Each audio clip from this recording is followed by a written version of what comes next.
the same word repeated twice. Flesh or body is basically the same word. What is he saying there? And when you go back to the original Hebrew, the word is giviot. And giviot, in fact, often means corpse.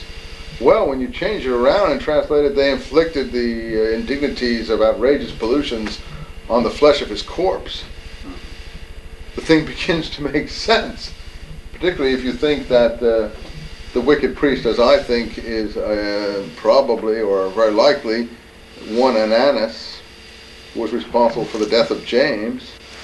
And this Ananus, if you look at his death, and this is of course what led me to look at the material carefully, looking at the death of Ananus, and then say, well, what parallel could we have here? And then looking at Vermesh's translation, you could see no parallel until you realize that body of his flesh was flesh of his corpse.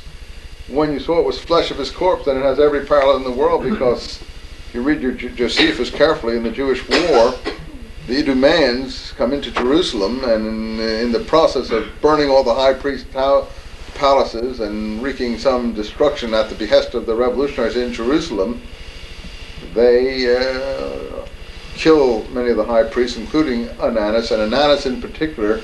They stand over and torment his naked body, Josephus says, and throw it outside the city without burial. So they inflicted indignities of a polluting kind on his naked body. And that helps. I don't say that that proves anything. I'm just saying that translations are very important for that. So you have to take Vermesh here with a grain of salt.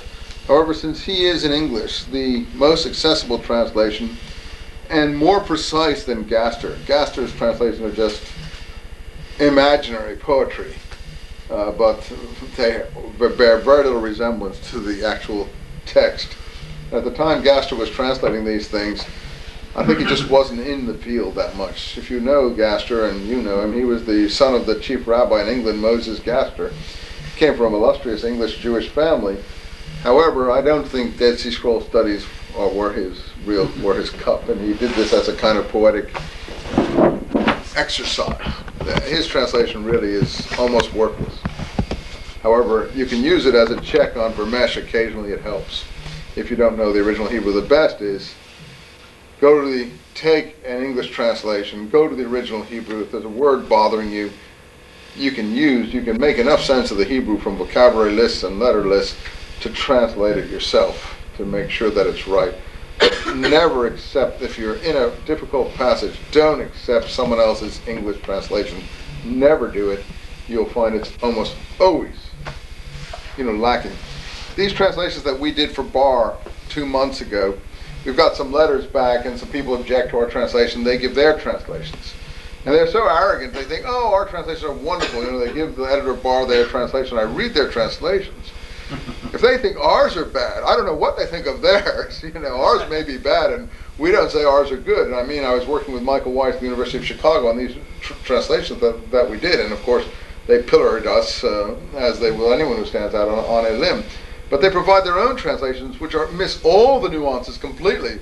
When there's a Jewish Christian phrase like the meek and the poor, they translate it something like the inferior or the self-conscious or something. They miss all of the really key phrases. They just have no sense of what these texts are about at all. But they've gone to a dictionary and they think they've got a more precise rendering from a dictionary, which doesn't help much at all. We try to use phrases that really relate to the history of this period as far as we know it.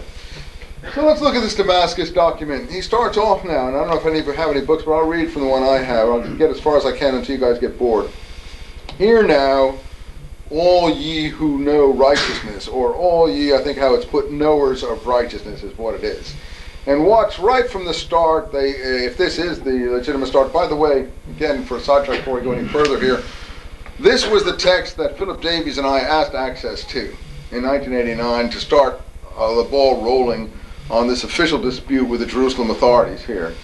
We said, look here, we can't proceed any further with our work without knowing if this Damascus document that you're talking about as being a Qumran document is parallel in the Qumran materials. And you're not showing us for 40 years the parallels, so how can we know if this is completely a Qumran document or it isn't a Qumran document? And so we said, why, at least give us access to these fragments. Of course, we were ignored by Strugnell and dumped on by Drury. And in fact, the reason why we're being treated the way we are now is because I wrote that letter to Drury in 1989. That is exactly why we're being, he never forgave us that letter that we wrote, and we asked access to the Damascus document when we asked him to intervene, and he had just signed a contract with Strugnell. He had just signed a contract with Strugnell, giving Strugnell absolute control of all of the material. So our letter for access totally embarrassed him in that, in his judgment, it was proper to sign a contract with this individual we now all know about. So we really did put him out on a limb there, and he never forgot us. He never forgave us. So in fact, indirectly, you're all getting the fallout from that particular letter.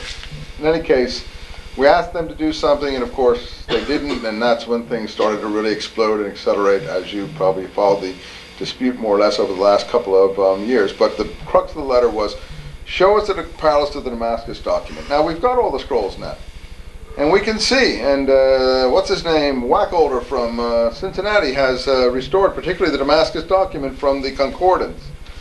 But I have grave suspicions